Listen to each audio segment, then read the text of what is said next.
This is your reality check.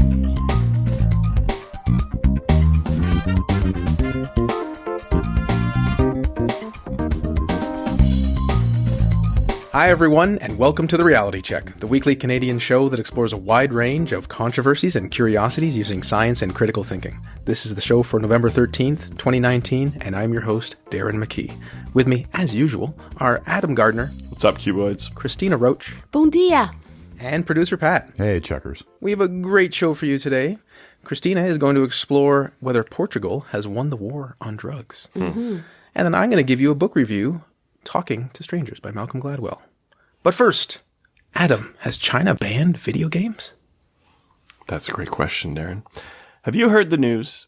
Video games have now been banned after 10 p.m. in China. Children are also restricted in how many hours they can play.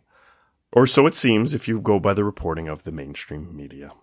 I first saw this story reported on the video game site Kotaku on an article with the headline, and I quote, "China bans kids from playing games after 10 p.m., caps microtransaction spending." The article very clearly states that everyone under the age of 18 is restricted to playing a maximum of 90 minutes of video games a day, and that there will be no video games between the hours of 10 p.m. and 8 a.m. Weekends would allow for a 3-hour limit. Their source? It's a New York Times article making essentially the same claims, which would be where Kotaku got those. Now, this was reported essentially in the same way by countless other mainstream media outlets. Could this be? And, well, I guess it could be, because it is China. They're big on providing an excessive level of control and censorship over all types of media. Practically, though, I wonder how they might hope to regulate this. I can see how China can ban something outright or allow it, but to put time restrictions on it seems hard to implement. Hard Drive, a video game parody site, mocked the news by suggesting, and I quote their headline, "Legal loophole. China's gaming ban doesn't count if you hide under the covers and play under your pillow." What? So I thought this was funny, but of course it makes me wonder, what exactly is the Chinese government going to do to stop someone from playing a video game in their own home in certain hours of the day? Just watch them. Yeah. We've assigned a person to every child. There you go. It's no more than one per house. Couldn't you just freeze all video game related networks or that sort of thing at a certain time? That's a good point, Darren. That actually was my thinking, Darren, was like if they meant online games, then they could just block ports. Sure. You guys are onto something that the New York Times and Kotaku did not think of. So this story does sort of go along with my expectations that China is kind of terrible, but what if it's not entirely true and you guys are really onto something here? Now, I happened to stumble upon a not terribly popular tweet questioning this article. The poster, at Jim from BC, I assume he's from British Columbia, quoted the Kotaku piece stating, "China coverage is reaching DPRK coverage levels of just saying whatever the And then he clarifies by doing what we recommend here at The Reality Check, clicking through the chain of references. In this case, Kotaku references the New York Times, like I said, but the New York Times references a Chinese language article in Xinhua, and that article has a bit more nuance. Now, Jim mentions that, and I quote, "The notice is a proposal from an administrative body for new industry regulations applied to makers of online games only, and not people or even any other game makers." So, like you guys said, online games makes a little more sense here. Now, that is a huge clarification. That is a huge difference. Say video games versus online games. Yes, many video games are going towards the online, but, telling someone they can't play Nintendo in their bedroom at 11 p.m. is going to be pretty hard if you're not a parent.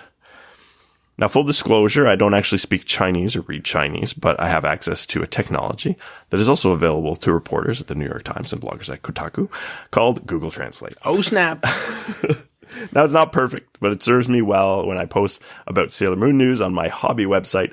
Now, far be it from me to suggest how journalists should do their actual job, but let's just say that some of them haven't really been getting great results with some of the articles we've been seeing.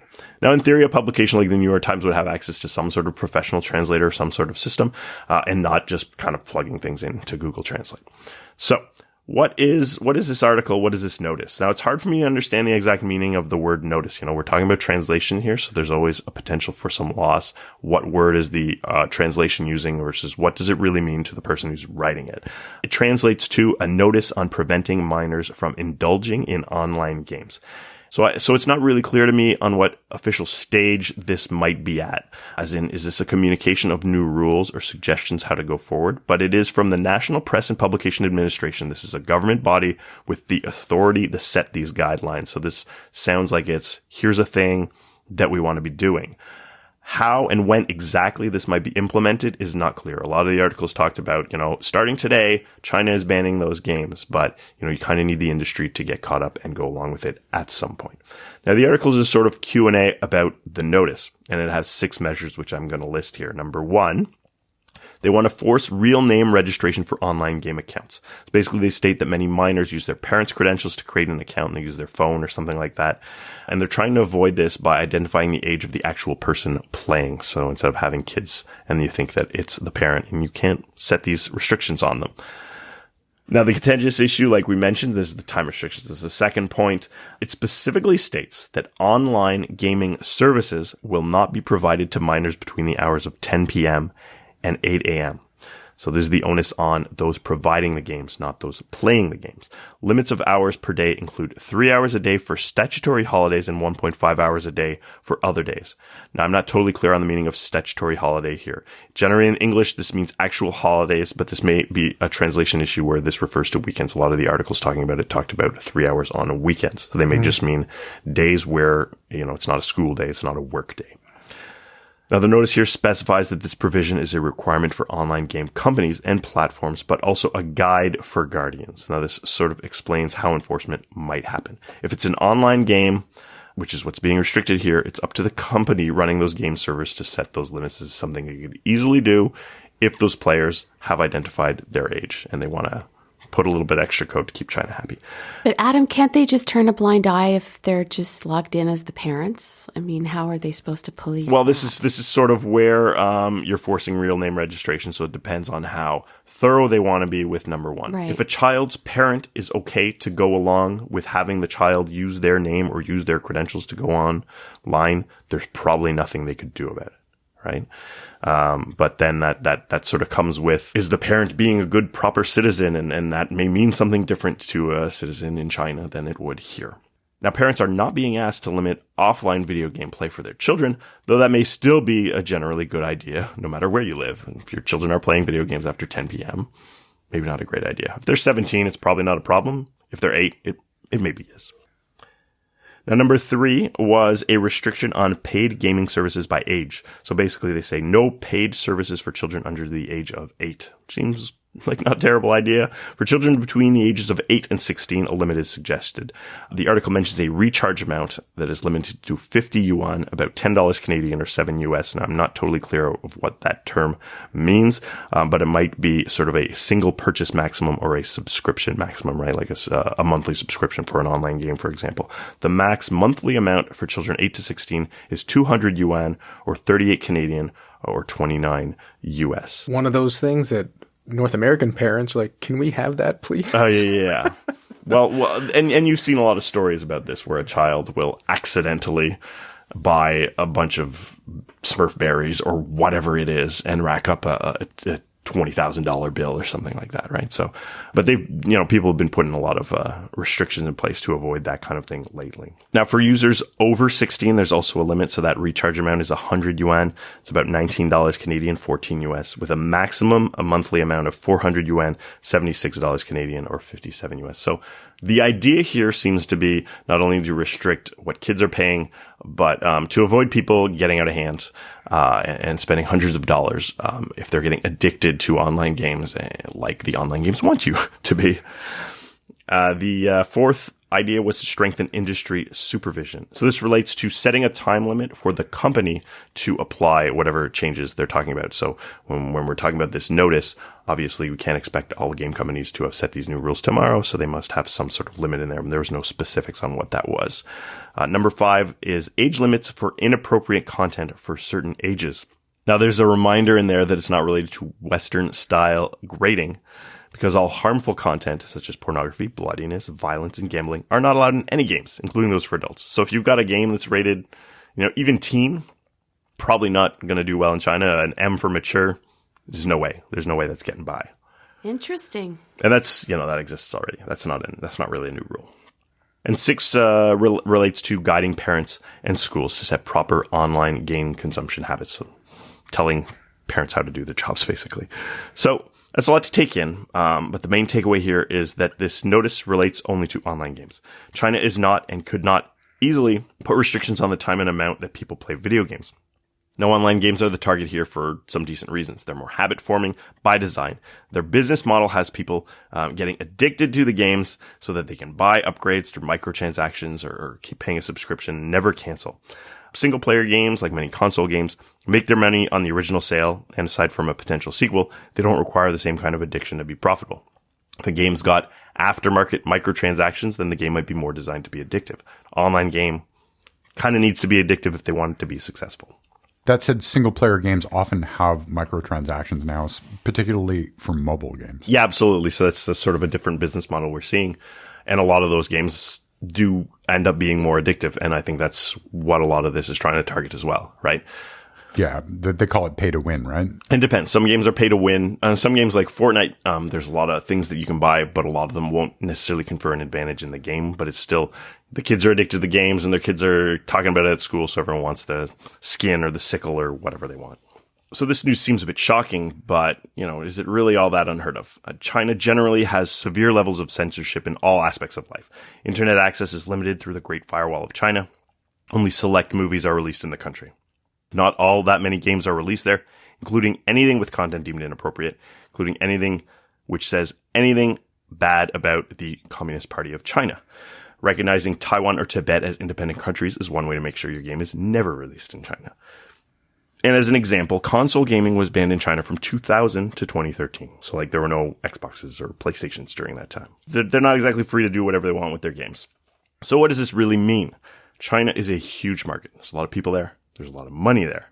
As we've seen recently with the actions of Blizzard disciplining a player for making pro-Hong Kong statements, video game companies are willing to do a lot to get that Chinese market share. They'll no doubt go along with these restrictions if the alternative is not releasing a game in that country at all. But I don't live in China, and if you don't too, you might be asking yourself, will this have any repercussions elsewhere? Would this have any repercussions on me? Now, I certainly don't imagine we'll be having time restrictions in other countries outside of China. There may, however, be content changes in an attempt to make games more appealing in the country. So if China doesn't allow games that have inappropriate content, well, a game that doesn't have inappropriate content may sell better worldwide.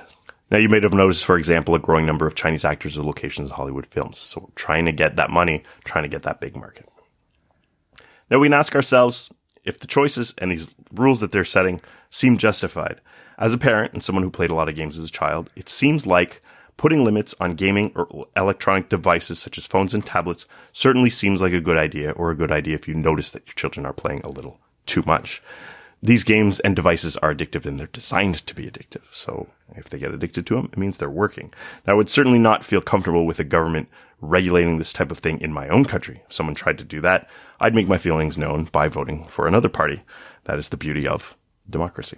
Children in China are not being banned from playing video games at night, but game manufacturers planning to do business in the country will certainly need to be adhering to time and money limits for online games.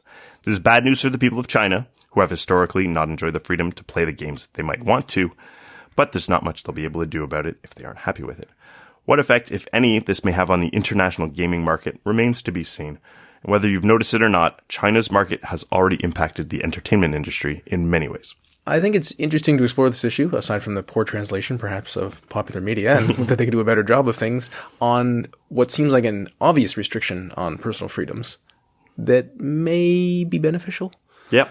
As one ages, you're like, would it be better if someone forced me to only be on Facebook a certain amount of time each day? Yep. Would I hate it? Yes. Would it be better for me? Maybe. These things aren't fully black and white, so to speak. So I don't necessarily wish that we had these laws here at all. Not at all. But people we know sign up for apps that do this exact same thing. Yeah. From a purely sort of utilitarian point of view, I can see that it makes sense. So I can see that a person could justify it, and I can see that a government official would come up with this. And it's definitely not their worst offense as a government. I mean, if you're going to ask someone, what did the Chinese government do now? And they say they don't want little kids playing video games online between 10 and... Yeah, but I mean, and at the end of the day, this is kind of the idea. So if the party does something that is not popular with the people in a democratic country, you have the option to vote for someone else.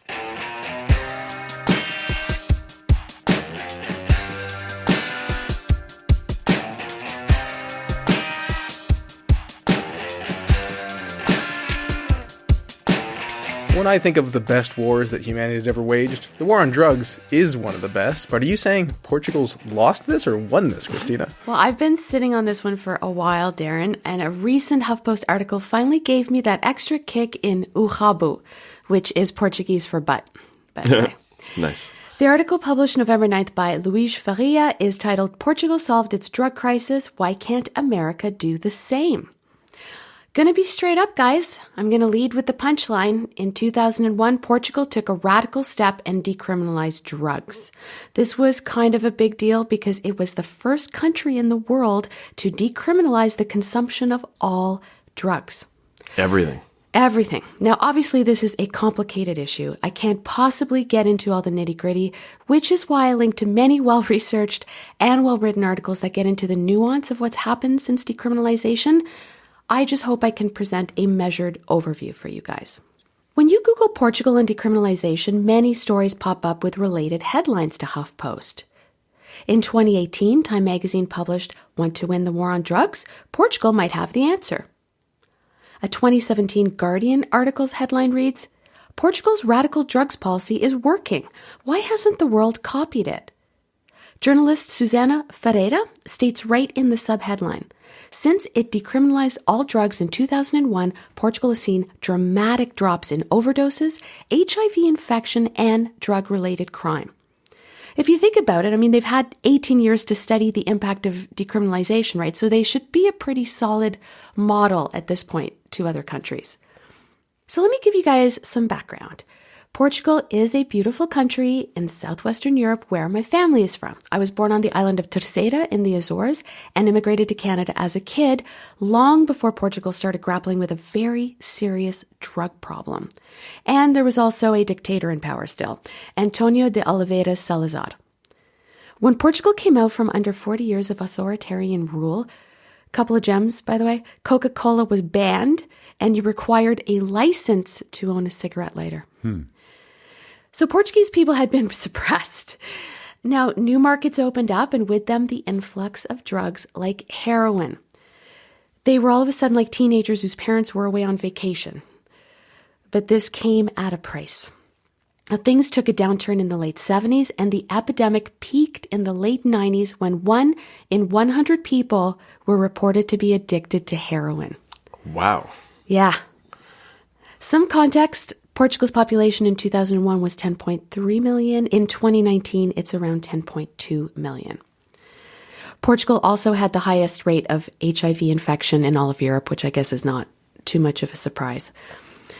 In the Time magazine article, journalist Nena Bajakal chronicles Lisbon in the 90s when an area called Casal Ventoso, which literally means windy couple, served as the, quote, biggest open-air drugs market in Europe. A family doctor named Alvaro Pereira in southern Portugal told The Guardian people were injecting themselves in the street, in public squares, in gardens. As Time says, give or take 5,000 addicts roamed the neighborhood and gutters were full of dirty syringes. Addiction gripped a variety of people, by the way, from totally different backgrounds, from students, bankers, wealthy socialites. According to the wiki, the drug policy of Portugal was put in place in 2001 and was legally effective from July. The new law maintained the status of illegality for using or possessing any drug for personal use without authorization. However, the offense was changed from a criminal one, with prison as possible punishment, to an administrative one if the amount possessed was no more than a 10-day supply of that substance. Now, this sounds a lot like what happened with marijuana in Canada prior to the more recent legalizations. People are talking about decriminalizing, but it wasn't really totally legal back then. Right. Transformdrugs.org says it is important to note that even though it isn't a criminal offense to possess drugs for personal use anymore, it is still, quote, an administrative violation punishable by penalties such as fines or community service. The specific penalty to be applied is decided by commissions for the dissuasion of drug addiction, which are regional panels made up of legal, health, and social work professionals. Important to note here, the panel can lay down a fine or treatment, as I said, but in about 4 out of 5 cases, they opt for treatment. A little background on Transform Drug Policy Foundation, by the way, in case you're wondering who the heck are those guys. They describe themselves as, quote, dedicated to reducing the risks associated with drugs, promoting evidence-based policy, and improving the lives of those harmed by ineffective drug laws. So they do a very reality check-based overview of Portugal's decriminalization policy. Portugal did try going the harsh policy route first, but by the late 90s, half of people in prison were incarcerated for drug-related offenses. Half. This created another problem, a large group of prisoners on their hands that were addicts. This was around the same time that the U.S. was spending billions of dollars cracking down on drug users as well. Rui Pereira, a constitutional court judge, was the first in his position to overhaul the penal code, finding the practice of jailing drug users unethical and counterproductive. But Dr. João Goulão is one of the key figures in decriminalization. He saw an increasing number of patients grappling with drug addiction, and that moved him to set up drug addiction centers in the late 80s. So fast forward through 8 different governments, Portugal's drug czar, as I saw him called in one of the articles, still heads up the National Agency to Reduce Drug Addiction, which is saying a lot if he's still there after 8 different governments. Of course, many hurdles they had to jump, namely right-wing politicians tried to fight reform, arguing rates of drug addiction would skyrocket. But this more humane approach to handling drug addiction has paid off. Good News Network reported in 2015, quote, the total number of people using drugs in Portugal has actually fallen by more than a third since the country began focusing on treatment programs instead of punishment. And HIV infections, which are spread by shared needles, have also been cut in half, while the number of drug-related deaths has been cut by 75%. Now, Pat, you asked me about safe injection sites when I mentioned I was doing this on the show. And Dina Serlin did a comprehensive segment on supervised injection sites back in episode 267. It was a while back. So check it out. Now, while there is a substantial syringe substitution program, including pharmacy participation and methadone clinics in place, I was actually a bit surprised to learn of the resistance in establishing supervised injection rooms. Well, there's resistance here as well. People don't want it in their own community. Right? Exactly. That was some of the feedback for sure. Only this spring did Portugal get its first mobile safe consumption site. So that's been a criticism for sure. It would be irresponsible to suggest that Portugal has eradicated their drug problem. Yes, infection and drug-related death has substantially decreased, but they are still dealing with long-term use complications, diseases, and associated health costs. Dr. Goulão fears lack of funding to sustain efforts as the reality of treating drug addiction continues to set in. This is no longer a hot, sexy area, he told HuffPost. And he's got a point, because there's a severe economic recession, which Portugal is apparently going that route right now. It could undermine the improvements since they decriminalized drugs. Does Portugal have some sort of universal health care that would support these addicts, or is that part of the problem that they don't? Actually, Adam, I'm gonna get there right now. Transform Drugs adds a good point to all of this, that Portugal complemented decriminalization by, quote, allocating greater resources across the drugs field, expanding and improving prevention treatment, harm reduction, social reintegration programs. The introduction of these measures coincided with an expansion of the Portuguese welfare state, which included a guaranteed minimum income. So their point is that even though decriminalization is obviously, it plays such a key role in all of this, you do have to take wider health and social reforms into consideration when looking at the positive outcomes. It's hard to argue when Portugal's drug use is amongst the lowest in Europe. And as HuffPost reported, their 2017 drug-related death rate was 5.5 times lower than the European average and more than 50 times lower than the US in the same year. So from everything I've read, other countries could certainly learn from studying their example. So the risk avoidance and the sort of human factor aside, what would be interesting to know, and you may or may not have stumbled across this, is like, what is the cost? What is the cost of providing these programs versus the cost of incarcerating people? I didn't come across those specific statistics, but as I mentioned, the articles that I linked to were such deep dives, like really great investigative reporting. Highly recommend if you want to read more about people's specific stories and different statistics, but it would surprise me. That would be an argument against them, right? So if incarceration was much cheaper. Even if it was cost neutral, the idea that you're helping people instead of sticking them in boxes would still kind of make sense. You'd also have to somehow take into account all the related social costs of both sides of it. Yeah. Where someone comes out of prison and how's their reintegration into society? Yeah. Does it make them a worse criminal if they just went in there for drugs versus if you have some sort of program and there's more pseudo addicts, we'll say, on the streets? Are their behaviors impacting society negatively in different ways? Yeah. And again, as I said, I mean, it's one thing, the cost of these, of treatment, but now what they're seeing are the long-term effects. And when people have, diseases and, need long-term health care, then that becomes a different issue for people who are footing the bill.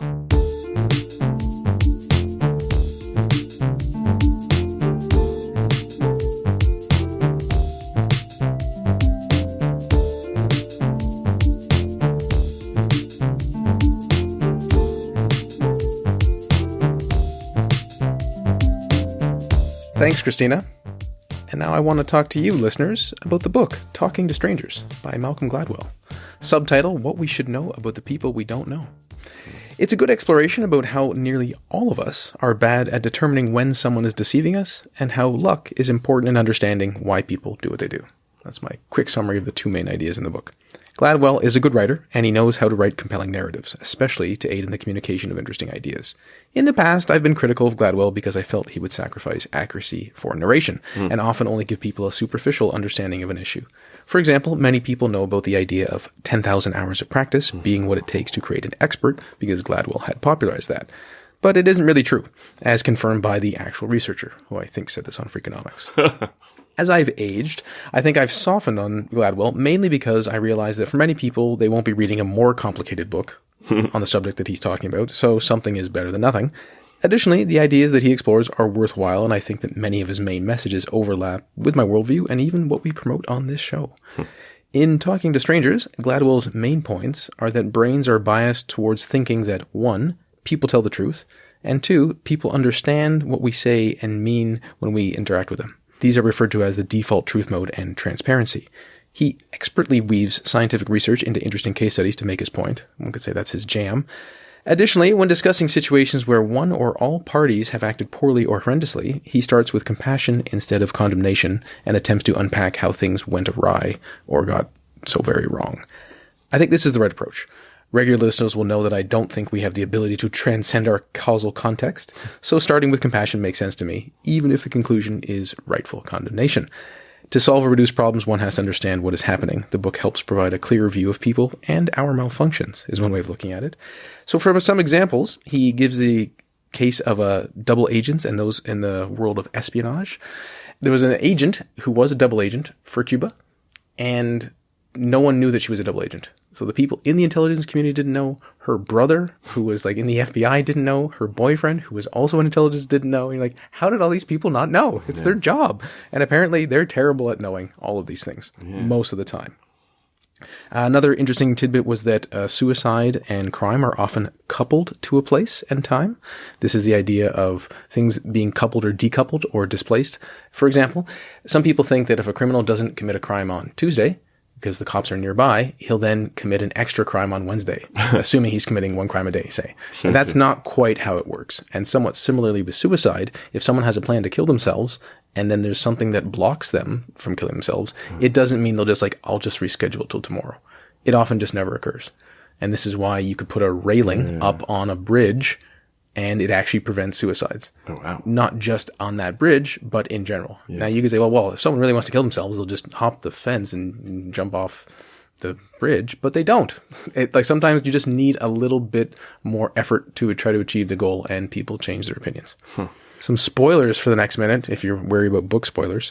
A lot of these are actually high-profile cases that were receiving a lot of media coverage at the time, but I typically don't follow a lot of that. Yeah. So I'm like, oh, this is kind of interesting, even though like these things are super famous. So the Amanda Knox case, where this woman was wrongly imprisoned for 4 years in Italy over the death of a roommate she had, or someone she was living with. The idea is that Amanda Knox just didn't seem to react as we would think someone who went through such a situation should react. She was a weirdo. I love true crime stuff, and I follow true crime stuff, and yeah, she was a weirdo. So this highlights that people are bad at what we call mismatching. If someone's a liar and looks and acts like a liar, we're decent at that. If someone's a truth teller and they look and act like a truth teller, we're decent at that. If they're one of the other two groups, we're not good at it at all. And even people in the intelligence community are terrible at it. So, you know, all those cops who are sweating out those people and know and they can tell someone's lying, they can't. It's not good at all.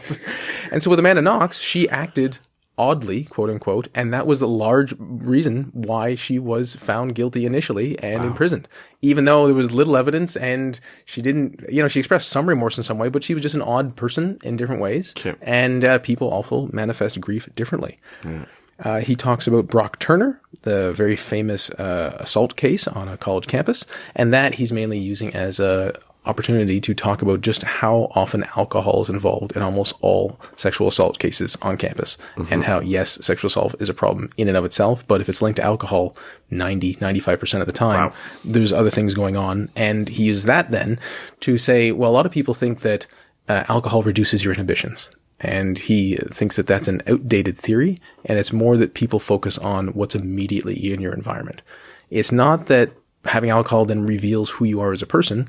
It gives you myopia. You can only really focus on what's in front of you, and you're more subject to immediacy. Talks about Bernie Madoff, who scammed people out of billions of dollars. And like, again, how did this happen? It's like, well, people just believed it. They thought someone might be willing to commit like a certain level of fraud, but not a staggering amount of fraud. You're like, well, no one would like fabricate the entire thing. You're like, yes, they would. And that's what he did. Other people did not see it. But there was a guy who did see it. And for years, he tried to warn the FCC about it, because this guy just was raised like, I don't trust people at all. And he saw it. And so like he arrested like in 1999 or something like that, 2001, 2005. And there's this like multi-year history, like this guy is not legitimate. He can't be trusted. And no one did anything. And then there's other little things, again, about the displacement with suicide. He talks about Sylvia Plath. And Sylvia Plath happened to kill herself by using a gas oven that they had in Britain, where you could turn the gas on in the oven and it would kill you. And this was actually very popular, for lack of a better phrase, in Britain at the time. Actually, more women died by killing themselves using the gas from ovens in Britain than at any other time in Britain. And then like 5 years later, they changed the type of the gas. So you can't do that anymore. And so his point is, well, it's possible she would have killed herself anyway, but if she just happened to live at a slightly different time, maybe she wouldn't have. Oh, wow. And it's stuff like that where like, how much does luck come into it? Like, well, she was a so-called tortured poet of sorts. Then we think of artistic types, maybe they're going to be more suicidal than others, but maybe it wouldn't have actually happened that way if things were slightly a bit different. And this, this comes into suicide, access to guns, gun restrictions, background checks, all these things, right? And then also you get sociological tidbits that 5% of the streets in a city are responsible for about 50% of the crimes in a city. Wow. So whatever you think about the 80-20 rule or power law, like that's a staggering difference. And so they found this out by analyzing data that they have more access to over the past couple of decades. And like, well, what if we took most of the patrols and put them on one block and one street? And it's interesting to think that crime really does aggregate in a way. And if even people who live in supposedly high crime neighborhoods, 80-90% of the neighborhood is actually fine. It's just like one or two streets. Just this little street corner. So is this the same idea as with suicide, where if they target and reduce crime in that particular place, is the crime less likely to just go somewhere else and more likely to just dissipate? Well, it depends probably on what type of crime and what opportunities. And you could imagine that, if someone is... It's not going to reduce something from like 80% to 0. It just doesn't work that way. But you could imagine that things would dissipate and not necessarily carry over in a 1-to-1 ratio. There was even an interview and doing some research where the prostitutes who work in a certain area, And then the more patrols they say, or put all these cops out just to try to reduce, well, they weren't trying to necessarily catch the prostitutes, but the Johns that were visiting the prostitutes. Yeah. And the prostitutes could have just gone several blocks over, but they didn't want to for several reasons. Like, one is like, well, maybe their family's close by. Two, they know the Johns in that particular domain. So there's a trust buildup when they'd have different customers who they don't know. And then there's other more dangerous actors around. Maybe they're in gangs or there's greater potential of violence. So it is even the case that if you disrupt prostitution in one particular domain, it won't just automatically go 5-10 blocks somewhere else. It won't just pop up somewhere. Yeah. So there's tons of interesting stuff like that in the book. Despite presenting an entire book about the problems that result from trusting people too much, Gladwell does not promote extreme skepticism. He does make the case that implicit trust is what holds society together. Yeah. So there are numerous times, well, almost all the time, that we just trust people in numerous ways so that our society still functions. And if you every time said, how do you trust this? But you couldn't buy groceries, you could barely drive. I mean, it just wouldn't work and society would kind of collapse. Well, if everyone's constantly watching their back, then violence is going to go up and all sorts of things, all sorts of problems could potentially come from this, right? Well, not even for violence, just like, well, how do you know the food to be safe? How do you know someone's really going to stay on that side of the road? How do you know someone's not, you're going to scam you, as you were saying. So that's nice to say, but what is the solution then? Yeah. And so I was thinking of like the financial markets. You can just accept the cost for the benefits. There's supposed to be a dedicated oversight body like there are in many financial domains and realms where there is supposed to be some oversight. But that organization seems to be doing a poor job. Well, then what do you actually do? Like if that person's not doing their job, like, well, okay, well, I've learned enough about the way the world works that I actually don't think many oversight bodies are actually doing their job. So maybe I do have to have a skepticism by whether anyone can be trusted, at least in the overall domains of what they're doing. I don't think there's an easy answer here, and everything involves trade-offs. Yeah. So overall, I would recommend the book Talking to Strangers, as it is an accessible and interesting work. Thanks for joining us once again, listeners. Adam told us that if you want to play online video games, don't go to China. Cristina told us that if you want to do drugs, go to Portugal. And I told you that you might want to read the Malcolm Gladwell book. Until next time, think better to act better. Peace out, Q-Boys. Stay classy, not smart-assy. We'll talk to you next week, everyone. For show notes or to discuss this episode, visit our Facebook page and website at trcpodcast.com. For general inquiries or to send a topic or parody suggestion, email info@trcpodcast.com. Help support the show by leaving a review on iTunes and liking us on Facebook. Follow us on Twitter at TRC_podcast.